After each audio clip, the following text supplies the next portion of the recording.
Ġesu mimli bl-Ispirtu Santu irħiela mill-Ġordan u kien meħud mill-Ispirtu fid-deżert, fejn dam 40 jum imġarrab mix-xitan. Ma kiel xejn f'dawk il-jiem, u meta għaddew ħadu l-ġuħ. Qallu x-xitan: "Jekk int liben ta' Alla, għid lil dil ġebla ssir ħobs." Wieġbu Ġesu: "Hu miktub, mhux bil-ħobs biss jgħix il-bniedem." Imbagħad ħadu fil-għoli u rieħ is-saltniet kollha tad-dinja f'ħakka ta' għajn u qallu x-xitan: "Natik din is-seta kollha u l-kobor tagħhom għax lili mogħtija u lil min irrid nagħtiha. Mela jekk inti xteħed qudiemi, tkun tiegħek kollha." Wieġeb Ġesu u qallu: "Hu miktub, il-mulej Alla tiegħek għandek tqim u lilu waħdu taqdi."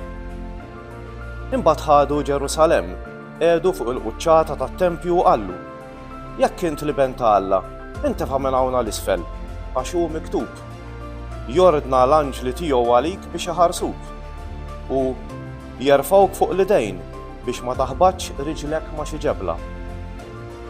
Wieġeb Ġesu u qallu: "Intqal, iġġarrabx il-mulej Alla tiegħek."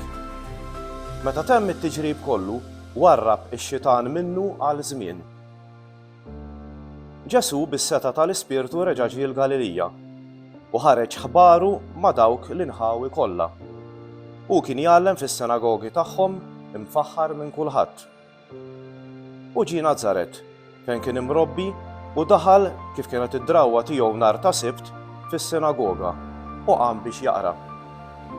Newlulu l-ktieb ta' Eżajja l-profeta u x'ħin fetħu sab l-imkien fejn hu miktub: "L-Ispirtu tal-mulej fuqi għaliex hu wettaqni biex inwassal il-bxara t-tajba l-imsieken bagħtni biex inniedi lill-imjasrin il-ħelsien, lill-omja d-dawl, biex nibgħat il-maħqurin meħlusa, biex inxandar is-sena tal-ħniena ta' Alla."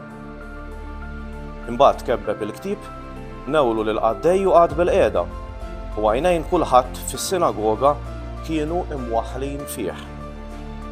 Imbagħad beda jgħidilhom: "Illum seħħet din il-kidba li smajtu." U kulħadd kien ifaħħru u jistaġeb bil-kliem ta' ħlewwa li kien ħiereġ minn fommu u bdew jgħidu: "Dan mhux bin Ġuseppi?" U qalilhom: "Tassew intom tgħidu dal-qawl: Tabib, fejjaq lilek innifsek? Kull ma smajna li għamilt f'Kafarnawm, għamlu hawn ukoll f'pajjiżek?" Qal: "Ngħidilkom is-sewwa li l-ebda profeta mhu milquh f'pajjiżu. Ngħidilkom is-sewwa kien hemm ħafna rumol fi żmien Elija f'Iżrael meta ngħalqet is-sema għal 3 snin u 6 xhur u waqa' aks kbir fil-pajjiż kollu, imma għand l-ebda waħda minnhom ma kien mibgħut Elija ħlifant mara armla minn Sarepta ta' Sidun. U kien hemm ħafna imġidma f'Iżrael fi żmien Eliżew il-profeta, imma ħadd minnhom ma kien imfejjaq ħlif Naaman is-Sorjan." Malli semgħu dal-kliem imtlew kollha fis-sinagoga bil-għadab u qamu u ħarġuh barra mill-belt u ħaduh sa fuq il-quċċata tal-muntanja li fuqha mibnija belthom biex jitfgħuha l-isfel. Iżda hu għadda minn nofshom u baqa' sejjer. U niżel Kafarnawm, belt tal-Galilija, u kien jgħallimhom nhar ta' Sibt. U kienu jistaġbu bit-tagħlim tiegħu għax kelmtu kienet bis-seta. Mela kien hemm fis-sinagoga raġel li kellu spiritu ta' xitan imniġġes u għajjat dan b'leħen qawwi: "X'hemm bejnna u bejnek, ja Ġesu ta' Nażaret? Ġejt teqridna? Naf min int, il-Qaddies ta' Alla." U ordna Ġesu bil-għerra u qallu: "Iskot u oħroġ minnu." U tefgħu x-xitan fin-nofs u ħareġ minnu bla ma għamillu l-ebda deni. U waqgħet dexa fuqhom il-koll u bdew jgħidu wieħed lill-ieħor: "Xi kliem hu dan? Jordna bis-seta u l-qawwa l-ispirt imniġsa u joħorġu." U xteret ħbaru kullimkien f'dawk l-inħawi. Telaq mis-sinagoga u daħal f'dar Xmum. Il-mara ta' Xmum kienet mixħuta b'dena qawwi u talbuh għalija. Resaq fuqha, ordna lid-deni u telaqha ومنه فيه قامت وبدت تدور بيهم. في نزول الشمس داو كل اللي كلهم المرضى كل شرطة تا مرت جيبوهم له، وهو إيات إيديه فوق كل واحد منهم وفيقهم. كانوا يهرجوا كل الشياطين من حفنة يعيطوا ويعيدوا انت لبنت الله. إصدقوه كان يشنفرهم وما كانش يخليهم يتكلموا عش كانوا يعرفوا اللي هو كان المسيا. لا في الأوضة هرج ومار في بوست مورق، إما الجميع كانوا يفتشوه وجاو صحديه وريدوا يصموه بش ما يطلعش منهم. قال لهم يحتاج لنعطي البشارة السلطنة الله للبلاد الأخرى عجدان قلدان يمي بوت. وكان يشندر في السيناغوغة اللودية. كيف كانت الكترة تراس مدواره بش يسموا بالكلمة الله، وكان ويقف هدين لديرة جنسارت. را زوج دايس واقفين هدين شات لديرة. الصعيدة كانوا نزلوا وكانوا يحصلوا شبيك. تلف واحدة منهم اللي كانت تشمون طلبوا بش يقلفتت البرة من الأرض وقعد بالقادة يعلم الجميع. كيف وقف يتكلم قال للشمون مشي البرة وبدفوا بشبيك تاعكم الصيد. قال له بيترو معلم تهبطنا الليل كله وما قبضنا شيء، إما فوق الكلمة تياك ندفع شبيك. هيك عملوا وقبضوا كترة كبيرة تهود ليشبيك تاعهم كانوا سينقسموا، وعملوا السنيال لصحابهم اللي كانوا في الدايسة الأخرى بش يجوا يعينوهم. جاو وملاو الزوج دايس اللي كانوا سيرقوا. مالي رادان شمون بيترو اجتهد في رجلين جسو وقال طبيعت مني عشين راجل مدنق ملي عش قبضته ديشا ليلو وولداو كل اللي كانوا ميو قال ديك القبضة هو لقبضو. ووكو كل جاكبو وجواني وليد زبدي اللي كانوا صحاب شمون. وقال جسو للشمون لا تبزاش من اسا تكون تستات وتقبط الناس. جبدوا الدايس الأرض تلقوا كلش ومروا ورايح. كيف كان في واحدة من البلاد كان هام راجل من الجدين، ما اللي راه الجسو انتفى وجهه في الأرض وطلبه قال مولاي ياك تريد تستفيقني، ومد ايده مسو يد الريد كون مفيق ومنه فيخ الجديم عب منه. والسيخ لما يايت للحات تزدا مرور روخة القسيس ووات يوفرت على في أنتياك قال ما أردنا موسى بشيدة عليهم. وأكتر كان يشترت خباره وكينوا يجروا جميع كبار باش يسموه ويتفيقوا من المار تاعهم. إما هو كان يرهيلا شي بوست ينورب ويقعد يطلب. يوم فوسط أخرين كان إياد يعلم، وكان هم بالقادة شي فارزين ومعلمين تالليجي اللي كانوا جاو من كل رحل تالغاليليا وتاللودية ومن جيروسالم. والقوة تالا كانت مياه باش يفيق. ورا شي رجال جاو يرفعوا فوق فريش راجل مفلوج وكانوا يفتشوا يدخلوه ويقادوه قدامه. وباللي ما سابوش منين يدخلوه من هبة الجمع طلعوا فوق البيت ونزلوه من بين الشرب بالفريش في النفس قدام الجسو. ما اللي رأى يتومين تاعهم قال راجل نبيتك مغفورة. إما الكتيبة والفرزين بداو يحسبوا ويعيدوا مردان اللي إياه تتكلم الدا من يستا يغفر الذنوبات خلف الله وحده. إما جسو عرف سبيتهم وقال لهم شنتم تحسبوا في قلوبكم؟ شنو اللي خففتيت؟ نبيتك مغفورة يوتيت قوموا ومشي. ملا باش تكونوا تعرفوا اللي بين البنيدة ما عنده ستة فوق الأرض يغفر الذنوبات قال للمفلوج يتنيدلك قوم ارفع فريشك ومو في دارك.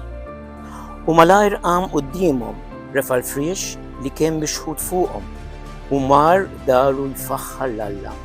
وكل حد نشف بالعجب وقبضوا يفخروا لله ومملين بالبسة بداو يعيدوا راينا خويش تلاجب.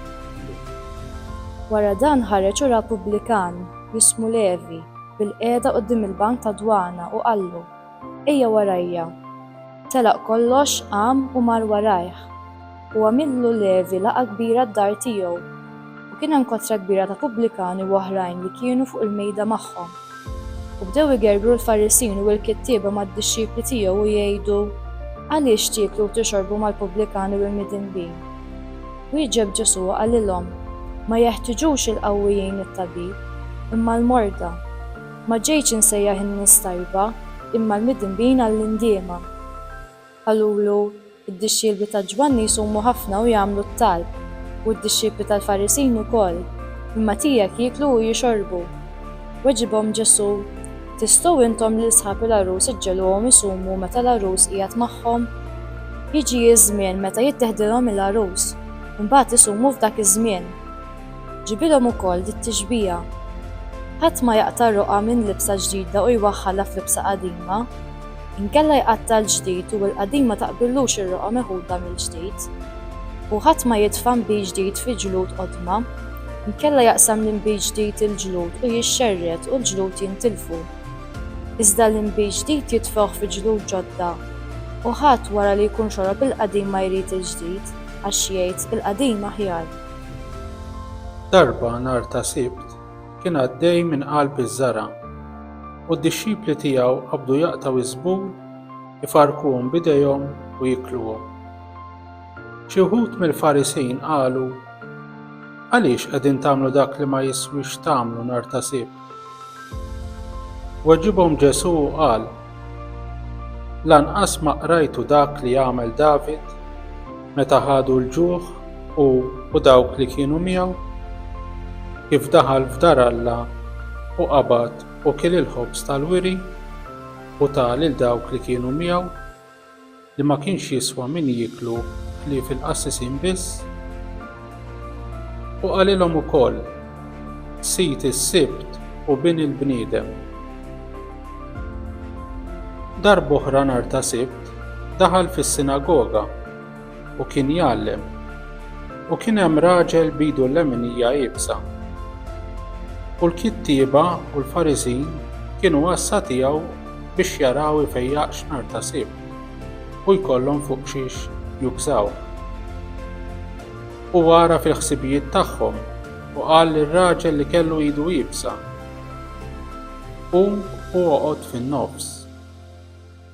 U qam u qagħad bil-wieqfa. Qalilhom Ġesu nistaqsikom jiswa tagħmel il-ġid nhar ta' Sibt jew tagħmel id-deni, teħles ħajja jew teqrida. Tefa' ħarsa fuqhom ilkoll u qallu mitt idek.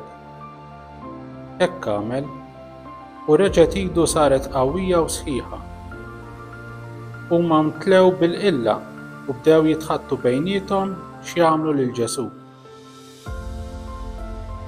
F'dawk il-jiem ħareġ lejn l-għolja biex jitlob u għadda l-lejl jitlob l-Alla. Filgħodu sejjaħ id-dixxipli tiegħu u għażel 12 minnhom li semmihom apostli. Xmun li semmih ukoll Pietru, Indrieħ uħ, Ġagbu, Ġwanni, Filippu, Bartilmew, Mattew, Tumas, Ġagbu tal-Few, Xmun li jgħidulu l-Ajju, Ġuda ta' Ġagbu u Ġuda Iskarjoti li sar traditur. Imbagħad niżel magħhom u waqaf fittja u ġemma kbira ta' dixxipli miegħu u kotra kbira ta' poplu mill-Ludija kollha. Minn Ġerusalemm, mixtajta ta' Tir u Sidun li ġew biex jisimgħuh u jitfejqu mill-mar tagħhom. U dawk li kienu maħkumin minn spirti mnissa kienu jissaħħu.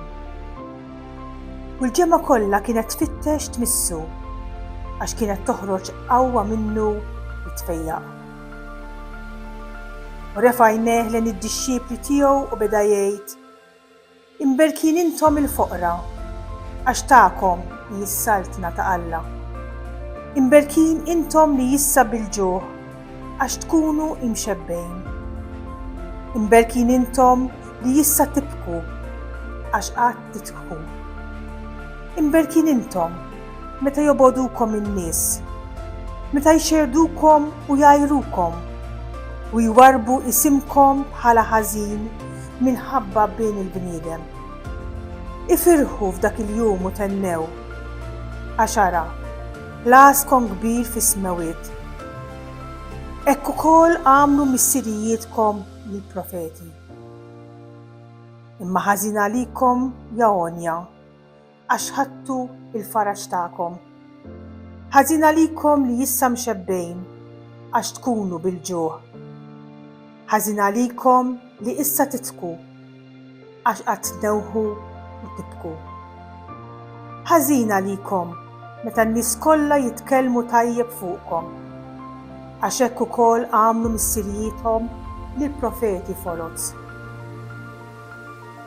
Imma lilkom li qegħdin tisimgħu ngħidilkom, ħobbu l-edewwa tagħkom, għamlu l-ġid lil dawk li jobodukom, birku lil dawk li jistukom, jitolbu għal dawk li jqassu fuqkom.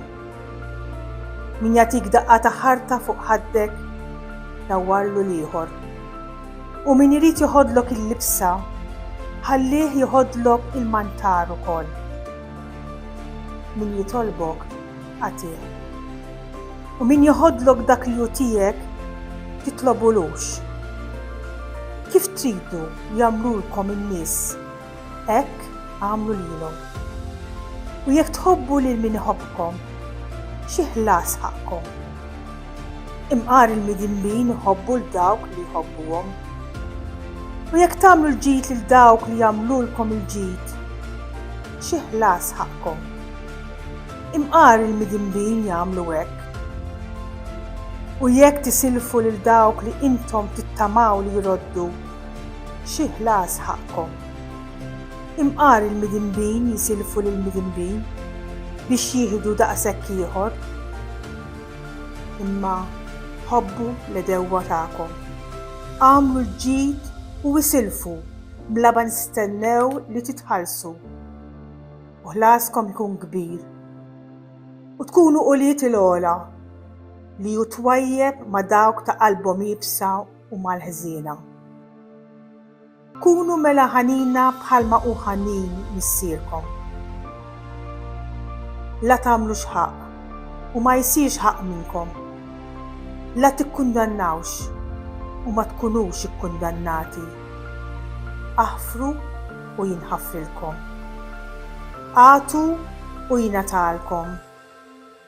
Kejl tajjeb, marsus, meżus u mfawwar jagħtukom biħdankom. Għax bil-kejl tkejlu jkejlukom. Għallilhom ukoll tiġbija.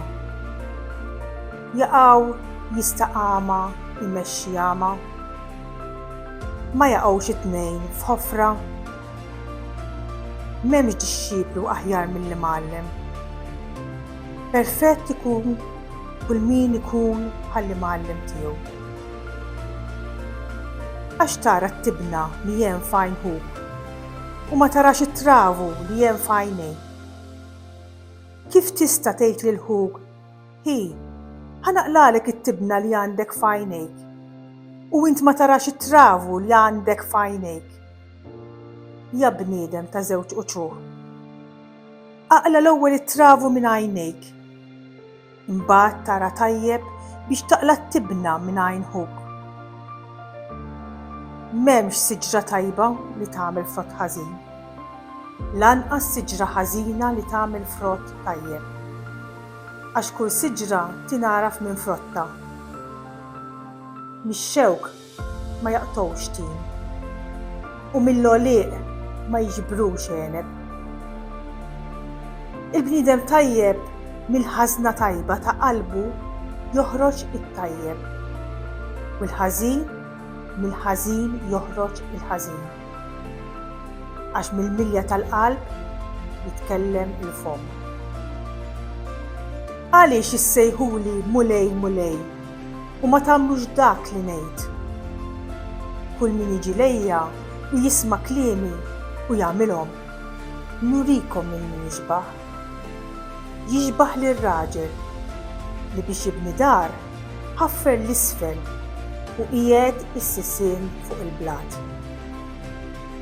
Imbagħad saret fawra tal-ilma, il-widien ħabtu ma' dik id-dar, imma ma felħux jeżżuha għax kienet mibnija tajjeb.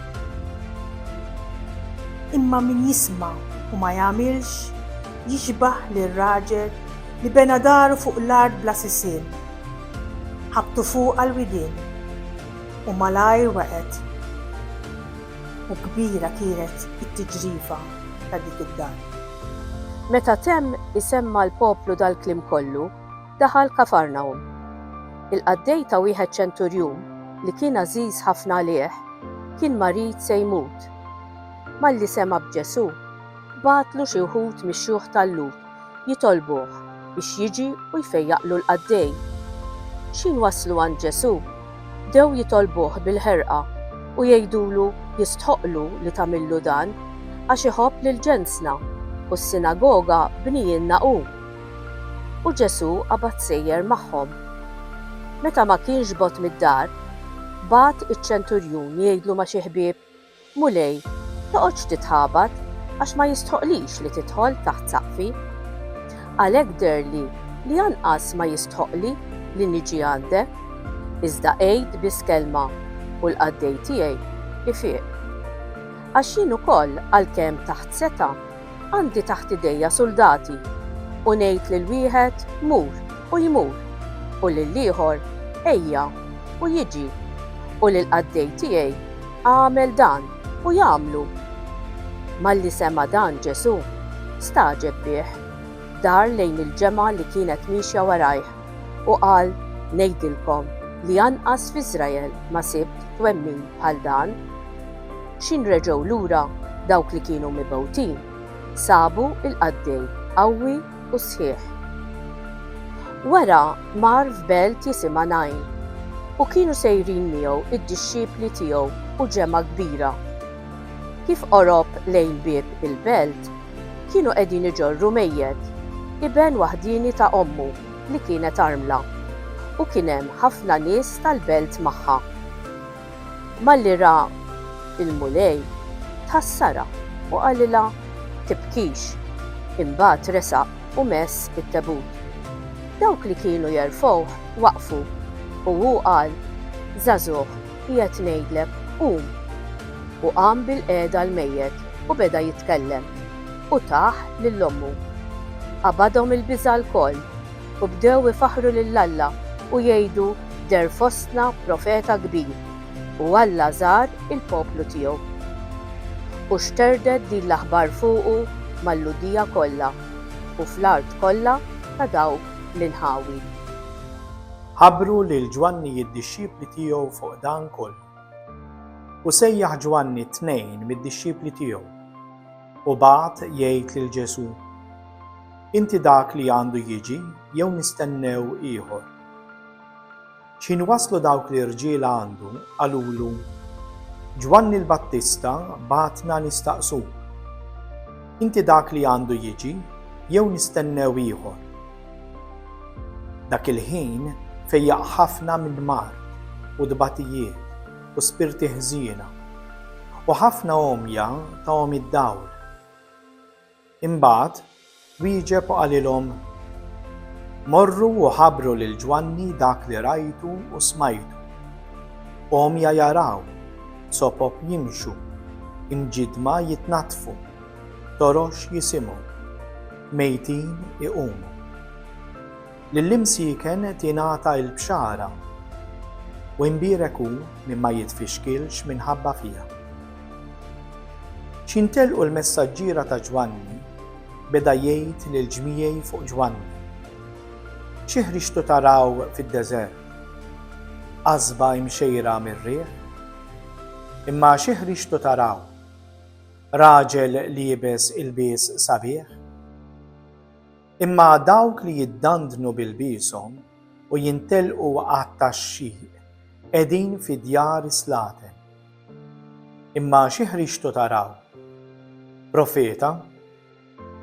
Iva ngħidilkom u aktar minn profeta.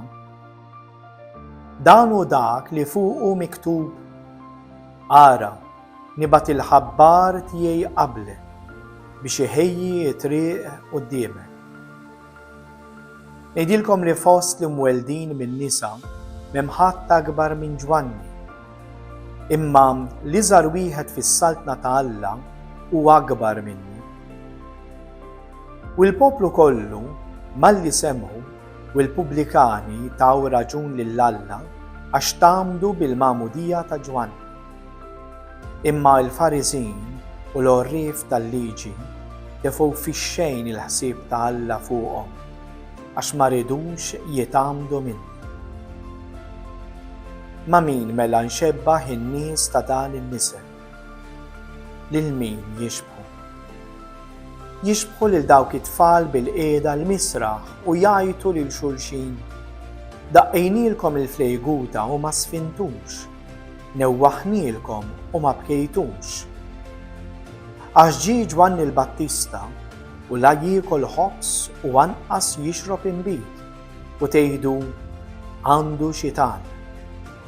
Ġie bin il-bniedem jiekol u jixrob u tgħidu ara bniedem wekkiel u sakranazz, ħabib tal-pubblikani u tal-mitinbin. U l-erf tawh raġun u lidu kollha.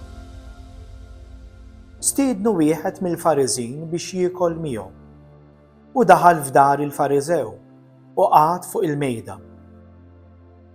U ara mara li kienet fil-belt midimba malli jarfet li Ġesu kien qiegħed fuq il-mejda f'dar il-Fariżew, ġiebet vażett fwieħa. U kif kienet wara ħdejn riġlejh tibki, bdiet ixxarrablu riġlejh bid-dmugħ u timsaħomlu b'xagħar rasa u tbuslu riġlejh u tidlikomlu bil-fwieħa. Malli ra dan il-Fariżew li stiednu, qal fih innifsu: dan li kien profeta kien ikun jaf min hi u x'inhi l-mara li qiegħda tmissu għax hi midimba. U qabad Ġesu u qallu: x'mun, għandi xi ngħidlek. Qallu: Mgħallem għid. Qal: wieħed li jislef kellu 2 midjunin. Wieħed kellu jagħtih 500 dinier u l-ieħor 50. Billi ma kellhomx imnejn iroddu, ħafrilhom 2. Min minnhom iħobbu l-aktar? Wieġeb x'mun u qal: naħseb li dak li ħafillu l-iżjed. Qallu: sewwa ħsibt.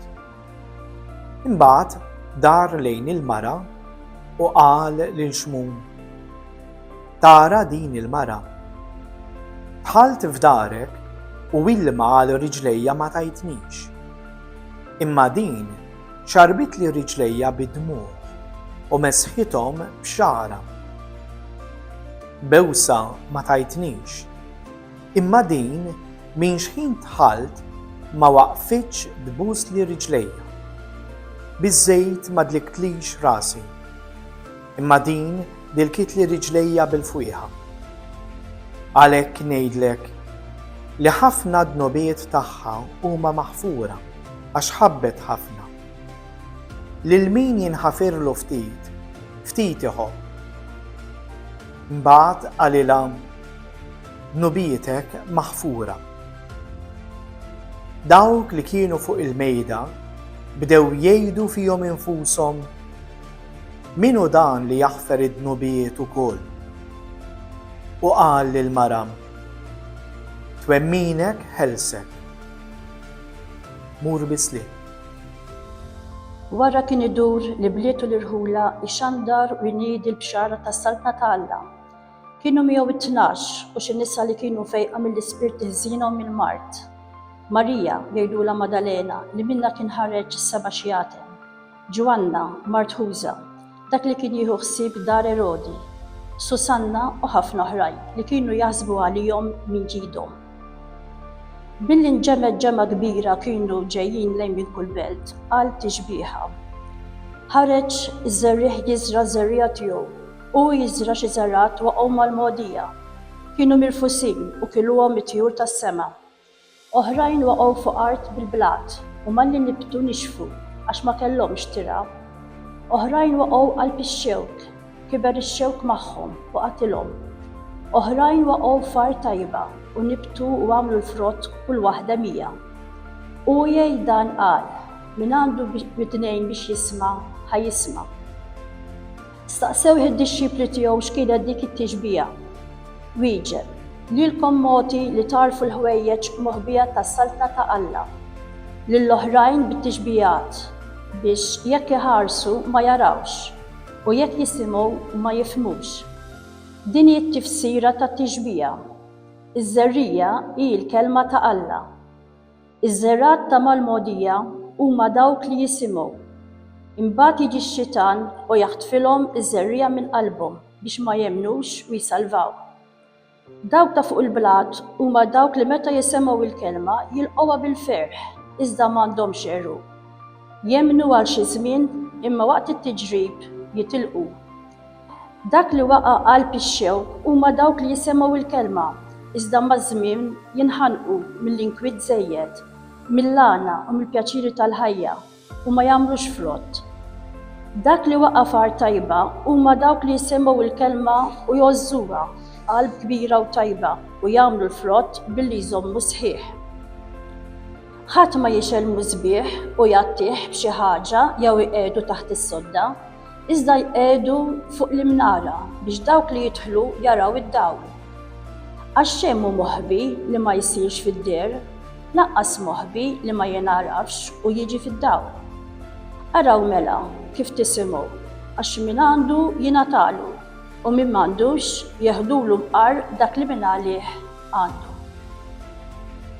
Ġew ifittxuh ommu u ħutu u ma setgħux jaslu saħdejh minħabba l-ġemgħa.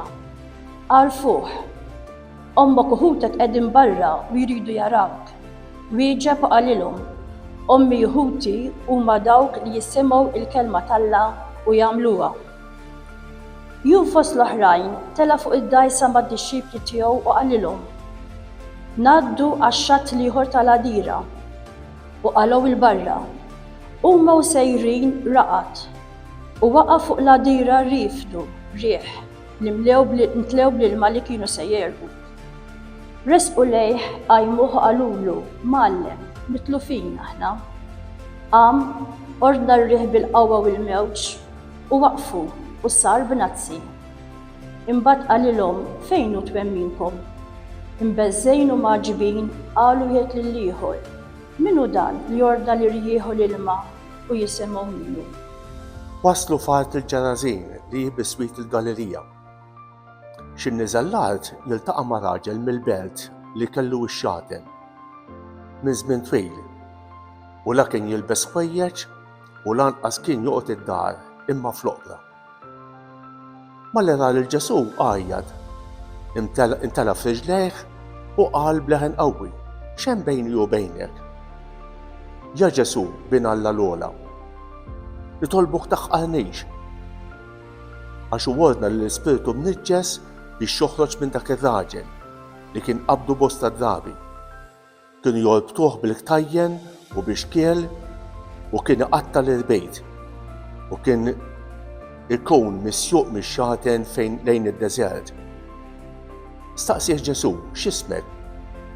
Wieġeb Leġġun għax kienu daħlu fih ħafna xaten u bdew jitolbuh biex ma iġġelhomx imorru fil-qiegħ. Kien hemm merħla kbira ħnieżel jirgħu fuq il-għolja u talbuh biex iħallihom jidħlu fihom u ħallihom. U ħarġu x-xaten mir-raġel u daħlu fil-ħnieżel u ntefgħu il-merħla max-xaqliba fl-ħadira u mietu magħrqin. X'inraw ir-rajja x'ġara ħarbu u rtaw l-aħbar fil-belt u fil-ħula. In-nies ħarġu jaraw x'ġara u x'ħin ġew ħdejn Ġesu sabu r-raġel li minnu kienu ħarġu x-xaten bil-qiegħda, liebes u f'sensieħ, ħdejn riġlejn Ġesu u beżgħu. u dawk li raw għarfuhom kif fieq l-imxajtan u talbuh in-nies kollha tal-inħawi tal-ġarażejn biex jitbiet minnhom għax kien qabadhom il-biża' kbir. Imma hu tela fuq id-dajsa u reġa' lura. Ir-raġel li minnu kienu ħarġu x-xaten talbuh biex jibqa' miegħu. Imma Ġesu batu u qallu: erġa' mur darek u xandar kull ma għamillek Alla.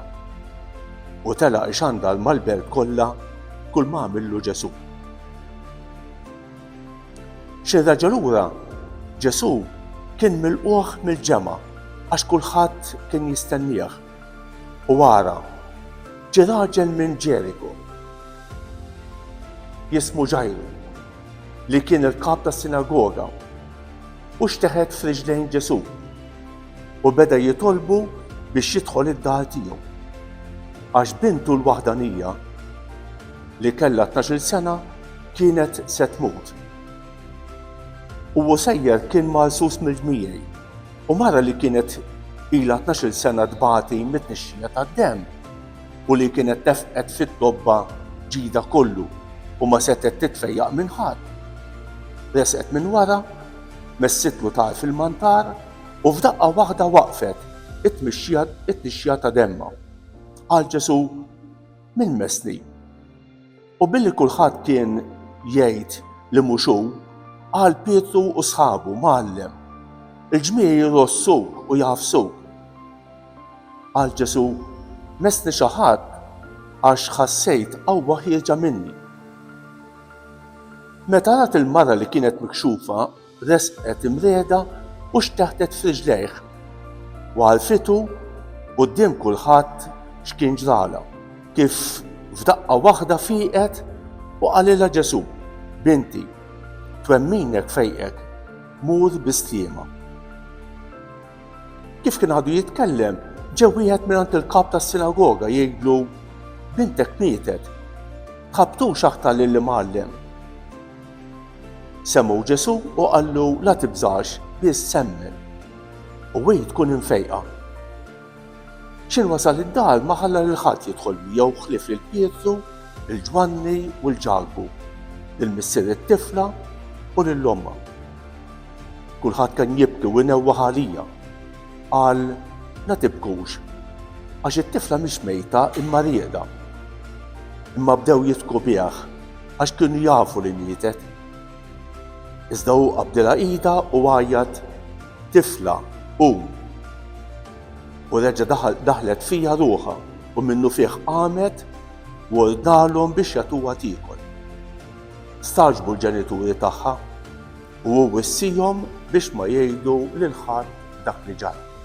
Sejjaħ it-tnax u tawhom il-qawwa u s-seta fuq ix-xjaten kollha u li jfejqu l-mard u bagħthom ixandru s-saltna ta' Alla u jfejqu l-morda u qalilhom: tieħdu xejn għat-triq, la ħatar, la ħorġa, la ħobs u lanqas flus u ma jkollkomx żewġ ilbiesi. F'kull dar li tidħlu ibqgħu hemm sakemm titilqu min ma jilqakomx meta toħorġu minn dik il-belt. Farfru it-trab minn riġlejkom b'xhieda kontra tagħhom. Ħarġu u bdew iduru irħula, jixandru u jfejqu kull imkien. Sema Erodi it-tetrarka kull ma kien isir u ma kienx jaf x'jaqbad jaħseb għax xi wħud kienu jgħidu: Ġwanni qam mill-imwiet, oħrajn der Elija, oħrajn qam profeta mill-qodma. Qal Erodi: Ġwanni qtajtlu rasu, mela minu dan li fuqu qiegħed nisma' dawn il-ħwejjeġ? U kien jixtieq jarah. Meta reġgħu l-apostli lura, qalulu kull ma kienu għamlu u ħadhom miegħu weħidhom u warrab lejn belt jisimha Betsajda. Meta ntebħu l-ġmiej marru warajh u laqahom u beda jkellimhom fuq is-saltna ta' Alla u fejja il dawk li kienu jeħtieġu. Malli beda jikser il-jum resqu 12 u qalulu: itlaq il-ġemgħa biex imorru fir-ħula tal-qrib u fir-raba biex isibu fejn jgħaddu l-lejl u x'jieklu għax hawn qegħdin f'imkien imwarrab. Qallilhom: għatuhom intom jieklu. Qallulu: m'għandniex aktar minn 5 ħobżiet u 2 ħutiet. jekk m'għandniex immorru aħna nixtru l-ikel għal dal-poplu kollu.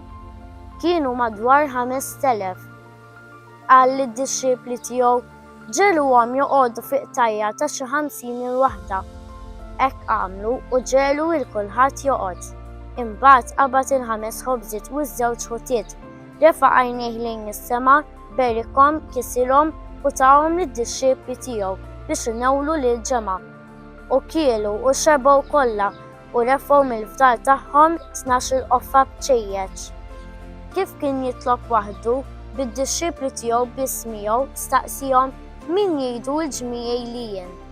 Wieġbu u qalu min jgħid Ġwanni l-Battista, oħrajn jgħidu Elija, oħrajn jgħidu li qam profeta mill-qodma.